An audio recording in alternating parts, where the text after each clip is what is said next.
Hello ho!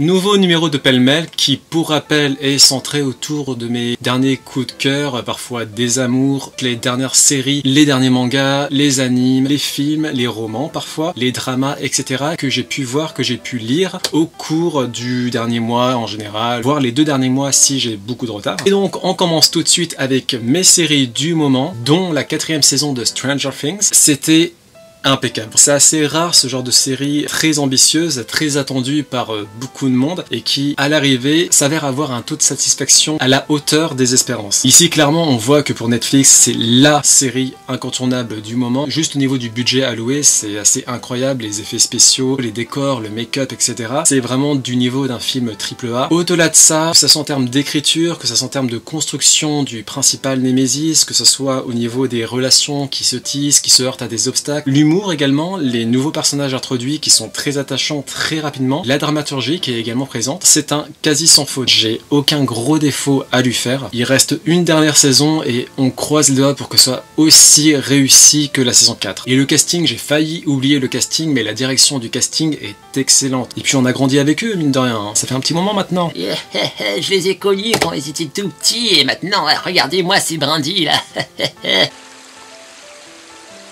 Love, Death and Robots, la saison 3, beaucoup mieux que la saison 2 qui était très inégale, très imparfaite. On sentait vraiment qu'elle avait été réalisée pour surfer sur le succès de la saison 1, en tout cas c'est comme ça que je l'avais ressenti. Ici la saison 3 est plus travaillée, l'écriture des différents épisodes est plus aboutie, on ressent plus d'émotions. Le dernier épisode qui divise un peu les fous parce qu'il y a beaucoup de monde qui l'a pas compris, il y a plusieurs interprétations différentes. J'ai trouvé, alors déjà en termes d'effets spéciaux c'est assez incroyable, c'est assez fou, ça donne un aperçu tangible de ce que vont donner les effets spéciaux de demain. Là, clairement, on commence à s'approcher d'un niveau de photoréalisme assez effarant. Je pense que d'ici peut-être 10-15 ans, on y sera enfin arrivé. The Boys, saison 3. Aïe, aïe, aïe, aïe, aïe, aïe, aïe, aïe.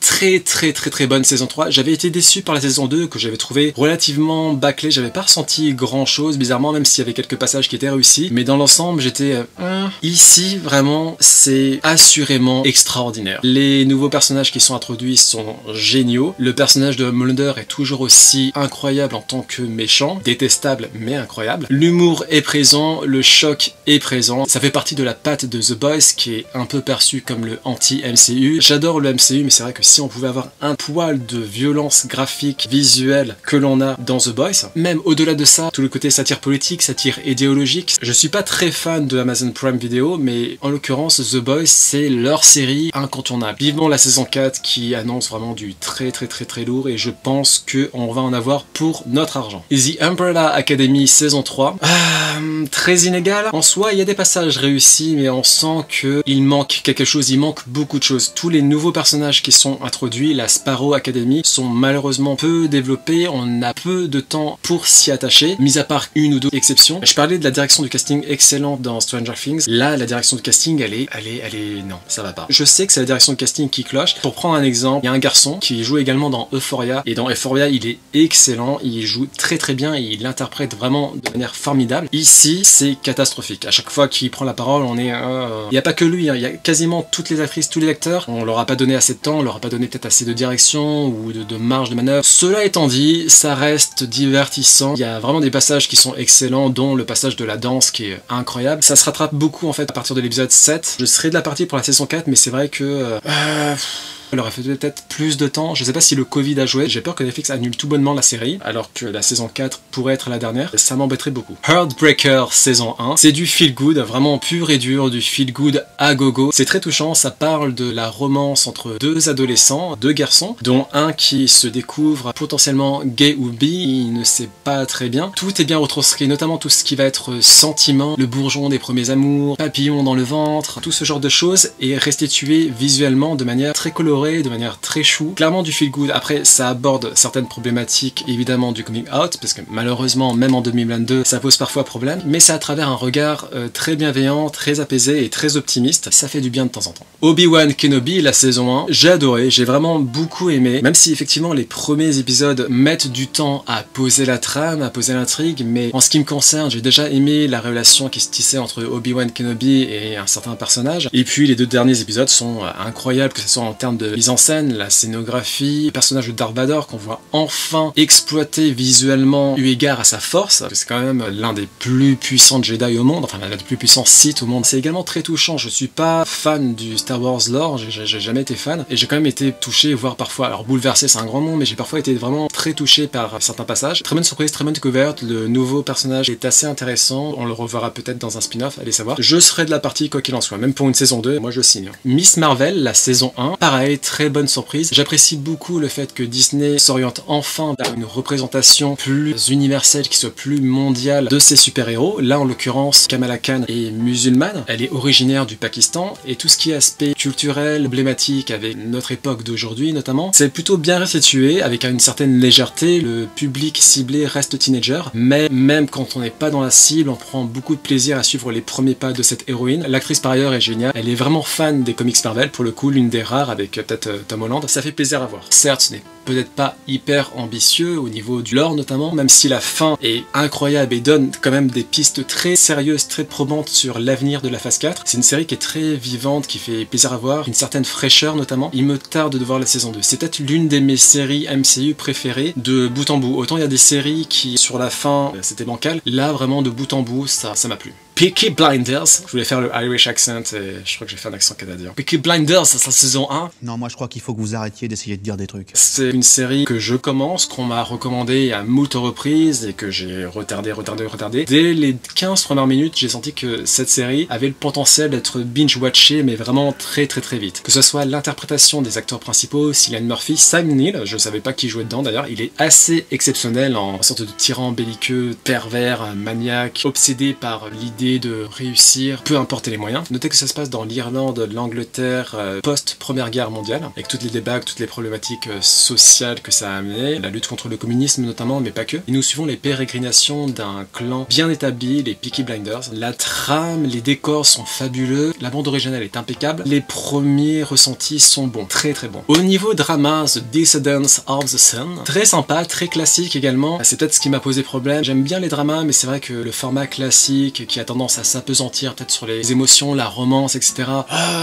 J'ai trouvé que ça s'étirait un peu en longueur, même s'il y a des passages où j'avais la larme à l'œil. Par contre, il faut qu'ils arrêtent de parler anglais, et il faut qu'ils arrêtent de faire intervenir des personnages qui parlent anglais, parce que ça va pas. On n'est pas bien, quoi. On n'est pas bien du tout. Mais voilà, à part ça, c'est drôle, c'est touchant, ça fait passer le temps, c'est divertissant, et on apprend pas mal de choses sur l'univers hospitalier en milieu de guerre, notamment, la mentalité nécessaire pour pouvoir survivre, l'idée de patriotisme, les limites du patriotisme. C'est très sympathique. Au niveau manga, impossible de ne pas citer Berserk, le tome 41, un tome très bon, très touchant, mais également très tragique. Je rappelle que Kentaro Miura, l'auteur de Berserk, est mort il y a un an de cela. C'est donc le dernier tome qui sera dessiné par sa patte. Aux dernières nouvelles, il semblerait que Koji Mori, un comparse de Feu Miura, qui était son ami d'enfance, mais également un rival à l'époque de leur jeunesse, il a notamment dessiné Holy Land et Suicide Island. A priori, il a été confirmé que Koji Mori reprendrait la suite de Berserk avec l'ancienne équipe de Kentaro Miura. C'est donc une bonne nouvelle, c'est a priori ce que voulait Monsieur Miura, et à voir ce que donneront les prochains chapitres. De ce que j'ai cru comprendre, Kentaro Miura avait déjà prévu comment allait se terminer grosso modo son œuvre, il a déjà prévu les grandes lignes. Koji Mori devrait restituer ces dernières lignes, cette dernière volonté de son mieux. Quoi qu'il en soit, ce tome était vraiment très bon. Je suis toujours aussi pantois face à l'amas de détails de cet univers dark fantasy, de ce lore. Ça me fait un peu penser à Made in Abyss, le fait que quantité de détails nous soit fournie afin de nous expliquer l'envers du décor, toutes les problématiques culturelles, sociales, matérielles, gros cliffhanger de fin qui est assez fou, l'un des tomes les plus marquants de Berserk. Haikyuu, le tome 45, c'est donc la fin du manga de Haruhi Furudate. Beaucoup d'émotions évidemment, d'autant plus que la fin est réussie. J'ai l'impression que pour les mangas de sport, les conclusions sont davantage maîtrisées, c'est le cas ici. Le dernier match est assez incroyable, très intense, très touchant également. Notez qu'un chapitre spécial a été publié par la suite, très bon lui aussi. Je suis ça en parallèle, mais en tout cas pour l'aventure principale, ça se termine vraiment en 45 tomes. Et c'était fou, c'était vertigineux, c'était le côté humain notamment, et tout cet attachement qu'on a ressenti envers des personnages connus depuis maintenant des années. On n'aurait pas pu mieux s'y prendre pour terminer une série, selon moi. One Punch Man.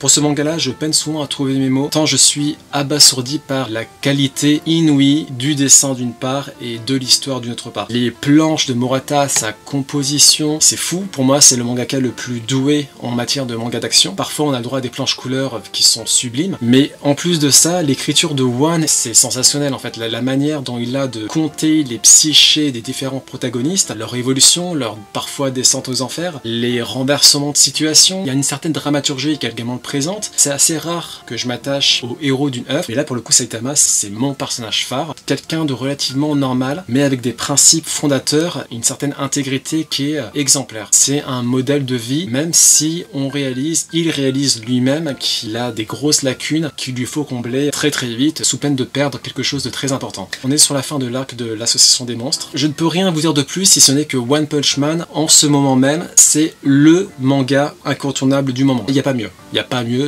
voilà, c'est tout. C'est tout. Dragon Ball Super, donc le tome 17, on est sur l'arc des Eaters, c'est une écriture, une trame plutôt différente par rapport aux précédentes aventures que l'on a connues. Le méchant lui aussi est assez original, beaucoup moins manichéiste qu'un Freezer, qu'un Cell. Il y a également une autre bande de méchants qui eux aussi opèrent d'une manière beaucoup plus tortueuse, qui vise le long terme. Ça aussi c'est quelque chose qu'on n'avait pas forcément vu dans Dragon Ball. Les scans eux sont un peu plus avancés et on a eu le droit à de très très beaux passages, une origin story particulièrement solide, très très bon. One Piece, les scans, on a enfin terminé l'arc Wano, qui se sera avéré alors très très long, très très bon passage, des passages un peu moindres en termes d'intensité, en termes de surprise également, ça aurait été quand même très prévisible grosso modo. J'ai un peu du mal avec One Piece dans la mesure où c'est un manga que j'apprécie beaucoup, avec lequel j'ai grandi, mais dès le départ en fait, autant l'univers est très riche, c'est l'un des lores les plus formidables, tout manga confondu, mais c'est vrai que l'écriture en soi, les combats et leur issue, ça reste vraiment très très classique, très très shonen. J'ai un peu été biberonné par Naruto qui était un peu plus osé niveau dramaturgie. La restitution du péril, la restitution du danger était palpable. Pour One Piece, ça reste à voir. Ça reste un très grand arc avec de très bons passages, mais je ne peux m'empêcher d'être mi-figue, mi-raisin. Dans tout le cas, Eiichiro Oda a terminé sa pause de 1 mois, amplement mérité. On approche de la phase finale de One Piece. J'ai hâte de voir ça. My Hero Academia, le tome 33. Très très bon tome, très émouvant, très poignant. On sent que Kohei Horikoshi est particulièrement investi dans cette phase finale, au risque de bâcler certains aspects, ça c'est certain. Mais on voit que notamment en termes de composition, en termes de planche, en termes d'agencement, il donne tout. Vraiment le visuel est assez fou. Et en termes encore une fois d'émotions ressenties, il y a certains arcs narratifs dont l'évolution fait plaisir à voir. Au niveau des scans, on est un peu plus avancé, on a eu le droit à de très très bons passages. Tout ce que j'espère, c'est que la dramaturgie soit au rendez-vous. My Hero Academia, on a eu le droit à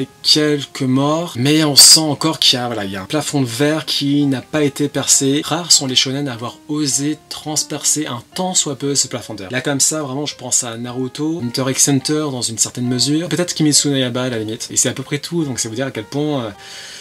Hajime no Ippo, le tome 133. On est sur une phase très intéressante, peut-être la phase la plus intense émotionnellement parlant eu égard à l'évolution de Hippo. C'est un risque très intéressant qu'a pris l'auteur, qui représente bien les problématiques inhérentes au milieu de la boxe. Niveau dessin, c'est toujours aussi incroyable. George Morikawa, en termes de dessin de boxe, il est intestable et c'est normal. Ce qui est aussi génial avec Hajime no Ippo, c'est que on a Hippo, mais on a également pelleté de personnages secondaires qui sont hyper intéressants. Takamura Mamoru, bien sûr, mais également Sendo, Volg, Mashiba, un monument du genre. Au niveau des scans, on est pas mal avancé par rapport à la parution française, toujours aussi génial. On est sur l'orée d'un combat qui va bientôt survenir, qui s'annonce assez incroyable, qui s'annonce assez fou, très très bon. Boruto, donc là on est plus sur les scans.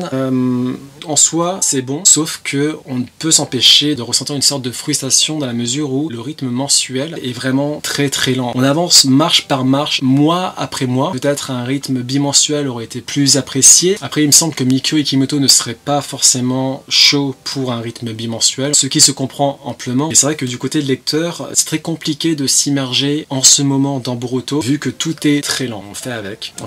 On embraye sur mes animes du moment, à commencer par la saison 1 de Spy X Family. La première moitié de la saison 1, c'était vraiment très très bon. La surprise, la très très bonne surprise de l'année, que ce soit l'humour, que ce soit les émotions, que ce soit le personnage de Anya qui est incroyable, que ce soit son alchimie avec son père et sa mère adoptifs. La réalisation est série AAA, du Sakuga qui fait plaisir. La série feel good incontournable du moment que je ne saurais que trop vous recommander. Boruto, cette fois-ci l'anime, on était sur un arc assez long, l'arc Funato, ça a été compliqué. On a eu certains hauts, on a eu beaucoup de bas. On se dit quand même quel gâchis dans la mesure où il y avait une dramaturgie qui était là. Sauf qu'en termes d'exécution, et ben c'était pas ça. Si le cheminement qui amène à ces morts est anticlimatique en termes artistiques, ça amoindrit l'impact de certaines morts. Ça avait le potentiel pour être l'un des meilleurs arcs et finalement on se retrouve avec un arc très moyen. Pokémon, alors Pokémon en ce moment c'est très bon, on est sur les championnats mondiaux auxquels participe Sacha. On a des combats avec parfois son lot de surprises, avec parfois son lot de déceptions. Je dis pas que c'est réussi de A à Z, certaines scènes, certains passages qui auraient mérité un peu plus de soin, que ce soit en termes d'animation ou juste d'écriture, mais dans l'ensemble c'est quand même très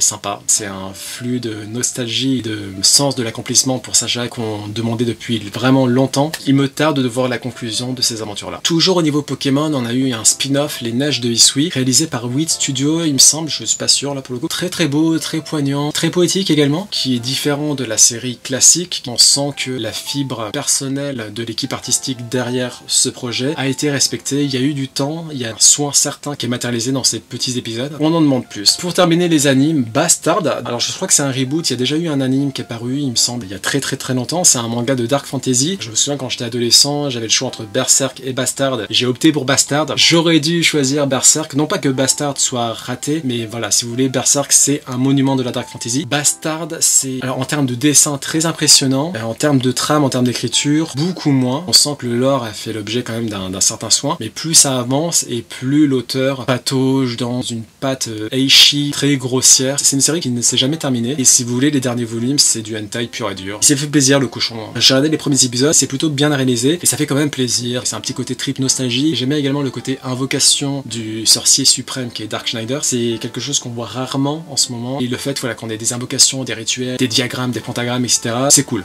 Petit reshoot pour vous parler de Made in Abyss, la saison 2. La saison 1 était exceptionnelle. On a eu ensuite un film qui fait office de pont entre la saison 1 et la saison 2. Sans trop vous en divulguer, dites-vous qu'il s'agit d'un voyage à travers les profondeurs de la Terre. Il y a plusieurs couches, plusieurs strates de profondeur. Plus on descend les couches et plus l'environnement de vie est hostile et dangereux. Qu'il s'agisse des créatures, de l'oxygène, de l'eau, tout. Ce qui est assez déstabilisant avec cette série, c'est que héroïne et héros sont des enfants. Or, ils traversent des épreuves absolument horribles. Il y a donc un gros décalage qui pourrait en choquer plus d'un, du moins les âmes sensibles. À part ça, la réalisation est incroyable. La saison 2 qui vient de commencer, on a eu 5 épisodes. Le mystère est toujours aussi bien ficelé. L'environnement, le lore et les mécaniques qui le régissent sont décrites et exécutées avec une démonstration, une maestria inouïe. Les musiques, j'en parle même pas. Vraiment foncé, je dirais que c'est l'un des animes les plus sous-cotés de l'histoire. Malheureusement, on n'en parle pas suffisamment alors que tout est réussi, que ça soit la trame, la narration, l'action, la réalisation, l'animation, les personnages, l'affect, etc. C'est tout simplement dingue. Je suis vraiment happé, fasciné par cet univers et à mon avis, ça va se poursuivre jusqu'à la toute fin de cette saison 2. One Piece, on a eu les épisodes alors 1017 et ensuite 1026, 1027. Apparemment, le 1028 sera également très bon. En gros, One Piece, bon, la plupart des épisodes sont entre médiocres et moyens, le rythme est très lent, mais il arrive que la Toei y mette le budget avec des animateurs, des animatrices de renom, et là en général on a à minima une très bonne animation et parfois, beaucoup plus rarement, une animation vraiment exceptionnelle, ce qu'on a eu dans l'épisode 1015. Quoi qu'il en soit, ces épisodes là, c'est du très bon, et pour peu qu'on apprécie le One Piece lore, on est sur la dernière phase de l'arc Wano, sur le combat final, c'est génial, on en reprend plein les yeux, les cœurs palpitent, c'est tout ce qu'on demande, superbe. Niveau ciné, j'ai enfin regardé Akira, l'un des ancêtres de la Japanimation. J'ai beaucoup aimé, j'avais essayé de regarder ça quand j'étais plus jeune et j'étais un peu passé à côté, je crois que j'avais pas tout regardé. Là, ça n'a pas été le cas et que ce soit en termes d'univers steampunk ou même en termes de projection philosophique de l'humanisme, est-ce qu'elle est amenée à engendrer par la suite, pour le pire et pour le meilleur. C'est bien restitué, il y a certaines pistes qui sont proposées, qui font sens. Les personnages sont plutôt attachants, il y a vraiment cette profondeur scénique, cette profondeur dans l'écriture qui se ressent dans quasiment chaque sphère de la trame et de l'histoire. Au-delà de ça, c'est quand même fou de se dire quelle animation, ça a quasiment pas vieilli. Jurassic World Dominion, donc là c'est un film qui a vraiment divisé. Pour pour ma part, tout ce que je voulais voir c'était des dinosaures, j'ai eu mes dinosaures donc je suis content. Autant Fallen Kingdom, j'ai pas du tout aimé, surtout lors de ma première vision. J'ai rematé certains passages et c'est mieux passé. Dites-vous qu'en termes d'écriture, c'est le néant. Il y avait un début assez sympa, les sauterelles du Crétacé, etc. Mais finalement, si vous voulez apprécier Jurassic World Dominion, faut vraiment le voir pour les dinosaures et pour l'aspect purement esthétique et scénique. En termes de réalisation, j'ai trouvé que certaines scènes étaient bien réalisées, bien filmées. C'est tout ce que je demande, entre guillemets, à Jurassic World. J'aurais aimé en avoir davantage en termes de dramaturgie, mais bon, tant pis. Et puis, alors la scène de fin, il y a quand même un gros raté, il y a un gros loupé. Ils auraient pu faire tellement mieux en termes de fanservice notamment. Ils l'ont pas fait. Bah écoutez, ok. Thor Love and Thunder. Super sympa, celles et ceux qui avaient apprécié l'humour relativement potage de Ragnarok devraient être dans leur élément. C'était toujours réalisé par Taika Waititi. J'ai aimé, alors oui il y a quelques lacunes, ça fait clairement pas partie de mon top 3 de la phase 4 en termes de MCU. T'as certains passages qui sont assez chargés en émotions. Nathalie Portman notamment porte le film en termes de sensations, en termes d'affect. Christian Bale est un méchant intéressant même s'il aurait mérité plus d'exposition. J'ai aimé, voilà, j'ai aimé. Decision to Live, un film coréen qui traite d'un début de romance entre un lieutenant de police et une femme suspectée du meurtre de son mari. J'ai aimé, alors il y a quand même quelques longueurs qui se font bien ressentir en termes de mise en scène, c'est fou, le cinéma coréen a toujours été très apprécié de ce côté-là. On sent qu'en termes de créativité, il y a beaucoup de bonnes idées à ce niveau-là, et en termes de trame, c'est la représentation d'un amour, de l'amour particulièrement sombre, particulièrement tourmenté, particulièrement tragique. Il y a un certain humour, mais c'est vrai que ça reste assez pesant, c'est peut-être pas destiné à tout le monde. Je dirais pas que c'est déprimant, hein, mais c'est prenant et ça laisse parfois à réfléchir sur la complexité de la pensée humaine et les émotions qui nous traversent, qui nous déchirent en termes d'amour. Turning Red, l'un des derniers Disney, qui est sorti directement sur Disney+,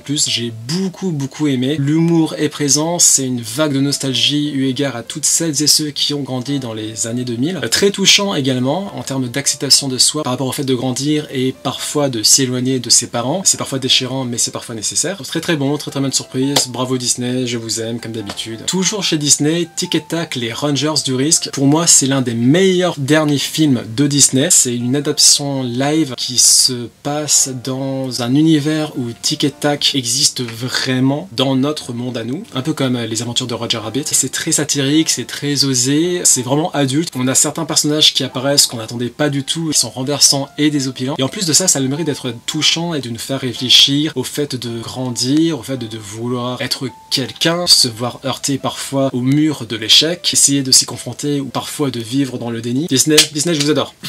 Disney, c'est trop bien. Disney. Wesh Pélo, t'es ouf toi? Cette fois-ci du côté de Pixar, Buzz l'éclair. Bon film, j'ai aimé. En soi, le lore de Buzz l'éclair, j'ai jamais été particulièrement fan, donc j'étais pas non plus à 100% cette aventure-là. Mais ça reste bien maîtrisé, t'as un cliffhanger qui surgit à un moment donné de l'aventure que je n'attendais pas forcément au tournant. Ça a le mérite de développer le personnage de Buzz et certaines de ses aspérités, notamment ce désir absolu de vouloir réussir la mission au détriment de tout le reste parfois. À voir pour celles et ceux qui apprécient Buzz. Et pour celles et ceux qui n'apprécient pas Buzz, non. Everything, everywhere, all at once. Everything, everywhere, all at once. Curieux personnage, vraiment déprimant. Ouais, tu me fais pitié.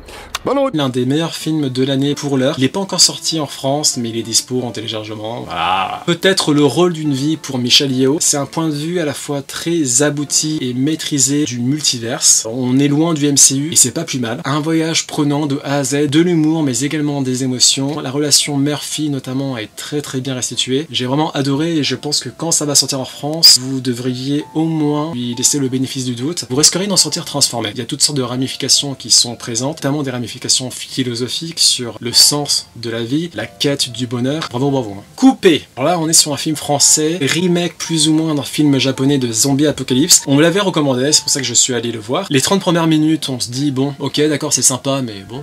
Et ensuite, plus ça avance, plus on se dit, ok, d'accord, ok, je comprends pourquoi on me l'a recommandé. C'est assez osé, c'est assez créatif, c'est très drôle. Une pointe d'émotion de temps à autre. Si vous avez la carte UGC, si vous avez la carte Gaumont, allez-y. Je suis pas sûr qu'ils sont encore dans les salles, ceci dit, mais Happy Birthday to You. J'ai un peu de retard. C'est la suite d'un premier film qui parle d'une héroïne qui ne cesse de mourir encore et encore jusqu'à être en capacité de résoudre ou non ces différents meurtres. La suite en soi n'était pas forcément nécessaire, mais ça se laisse voir. On est beaucoup plus sur du divertissement humoristique, voire une comédie, plutôt qu'un film d'horreur pur et dur. Pourquoi pas? C'est sur Netflix. Bon.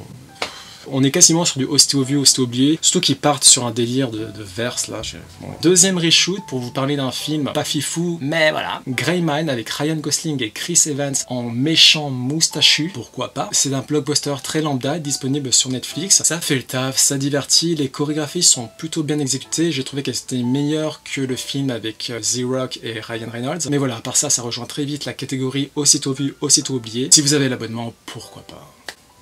Troisième reshoot, décidément, toujours dans les films, Les Mignons 2 que j'ai totalement oublié, j'ai totalement zappé alors qu'en soi j'avais plutôt aimé. Que dire si ce n'est que c'est mignon. Ah merci, pas tous à la fois. Pas tous à la fois. C'est divertissant, ça fait le taf, ça reste cantonné à une cible très familiale, pas forcément à plusieurs lectures comme les Pixar, les Disney. On a quand même une pointe d'insolence vu qu'on part du côté des méchants entre guillemets. C'est kawaii, c'est beau, ça fait passer le temps, très sympathique. Bullet Train. On a l'impression d'avoir un Tarantino qui ne s'assume pas complètement. Il y a de la violence graphique, ça va à 1000 à l'heure. Contrairement au Tarantino, d'ailleurs, Tarantino aime bien prendre son temps. Ici, on voit que l'objectif, c'est vraiment comme le Bullet Train en soi, hein, c'est un concept. On va à 1000 à l'heure avec plein de backstories sur les différents protagonistes, et ça c'est plutôt sympa. Mais c'est vrai qu'au niveau de l'exécution visuelle, on sent vraiment que ça va pas jusqu'au bout, peut-être pour avoir tous les publics possibles. Toujours pour comparer à Tarantino, souvent c'est interdit aux moins de 12 ans, voire aux moins de 16 ans. Là, il me semble que c'est juste déconseillé peut-être aux enfants, etc. Il n'y a pas d'interdiction en soi. Disons que c'est du popcorn plus. Il y a un minimum de substance, même si bon, l'écriture c'est pas fifou, mais c'est pas là le propos du film. Le propos c'est vraiment de nous en faire voir plein les yeux, de nous faire rire de temps à autre. Il y a un casting triple A qui est sympathique, qui ne se prend absolument pas au sérieux, et c'est le but du film. Jetez-y un œil si vous êtes friand des films du genre. Au niveau documentaire, White Hot, The Rise and Fall of Abercrombie & Fitch. Très intéressant, ça montre à quel point les années 80 et les années 90, on avait ce concept d'exclusion assumé au niveau de la mode, mais au niveau également des vêtements. Cette volonté d'ériger le mâle blanc, white saxo-protestant, comme le parangon de la beauté. Il faut être grand, il faut avoir des cheveux lisses, surtout pas des cheveux crépus, il faut être musclé. C'était quelque chose qui était totalement assumé par Mark G. Fries, porteur de Abercrombie & Fitch durant ces années glorieuses, mais également le responsable de sa débâcle quand les réseaux sociaux ont commencé à écumer la toile, et surtout quand les consciences se sont sensibilisées au fait que la beauté n'a pas à être uniquement dans un certain canal bien précis. La beauté est diverse, et tant mieux, et cela, Abercrombie & Fitch l'a appris vraiment sur le tard. En ce moment, je sais qu'ils ont remanié leur direction, ils se sont ouverts à toutes sortes de modèles, y compris dans les grandes tailles, parce que ce qu'il faut savoir, c'est que Abercrombie & Fitch, les tailles étaient particulièrement très fit, donc si vous avez une corpulence même normale, oubliez Abercrombie, c'est pas pour vous. C'était particulier, même dans le casting même, c'était blanc. Documentaire très intéressant, et je ne saurais que trop vous recommander de regarder ça, c'est sur Netflix, surtout si vous êtes intéressé par l'évolution de la mode au fil des années, foncez. Au niveau jeu, c'est toujours un peu la même chose, hein, Breath of the Wild. Alors là, je suis en train d'uploader toutes mes vidéos, j'ai un peu fait pause avant d'affronter Ganon, toujours aussi incroyable, hein, c'est l'un des jeux clairement qui ont marqué mon existence. Animal Crossing, bon, comme d'habitude, il me reste 2 œuvres d'art avant de compléter, mais j'en ai marre. Runard, il me les donne jamais, les œuvres d'art, il me donne toujours la même camelote à la... Au niveau mobile, Mario Kart Tour, Pocket Cup, Pokémon Masters, Pokémon Go, comme d'habitude. Et roman, j'ai enfin terminé Nous rêvions juste de liberté, de Henry Loewenbrock. Que dire si ce n'est que c'est l'un de mes romans phares. C'est un road trip dans une Amérique profonde, une Amérique désargentée. Ça traite d'amour, ça traite d'amitié, ça traite de trahison, ça traite de faux semblants, ça traite d'innocence, ça quête des rêves, quête impossible des rêves parfois. Qu'est-ce que c'est bien écrit, qu'est-ce que c'est brut de coffre. La fin notamment m'a particulièrement bouleversé, j'étais vraiment au bord des larmes. De l'une de mes meilleures lectures, je remercie à nouveau Maria Grandine. Elle tient un compte de lecture notamment que je vous mets ici. Suivez-le si vous êtes friand de lecture. J'en demande. Je vais essayer de lire davantage de bouquins, mais c'est vrai que c'est compliqué quand t'es dans les séries, quand t'es dans les films, quand t'es dans les animes, quand t'es dans les dramas, quand t'es dans les jeux. C'est compliqué de se consacrer, de s'investir dans la lecture d'un bouquin, mais je vais quand même essayer de m'y mettre parce que là pour le coup, Nous rêvions juste de liberté, c'était une expérience très intense qui a été longue, mais quelle aventure, quelle expérience, que de leçons de vie. Et ce sera tout, donc ça a duré un certain temps, hein, parce que j'avais quand même pas mal de retard par rapport au dernier numéro de Pêle-mêle. N'hésitez pas à me dire, vous, vos séries, vos animes, vos films, vos romans, vos dramas, vos jeux du moment. Voilà, on va parler un peu, hein, même si on n'est que 30 sur... sur la chaîne YouTube. On est 100 sur la chaîne Instagram. Wow. On aura d'un côté des formats courts, des sketchs notamment, également des séquences tirées de jeux vidéo, de mes jeux vidéo du moment, et puis des vidéos longues comme celle-ci sur les films, les séries, les dramas, etc. Mais aussi parfois des sujets plus ou moins éloignés de la geek pop, pourquoi pas. Pourquoi faire? Je suis assez éclectique en soi. Et voilà, c'est à peu près tout. Je vous fais de gros bisous, prenez soin de vous, ciao ciao.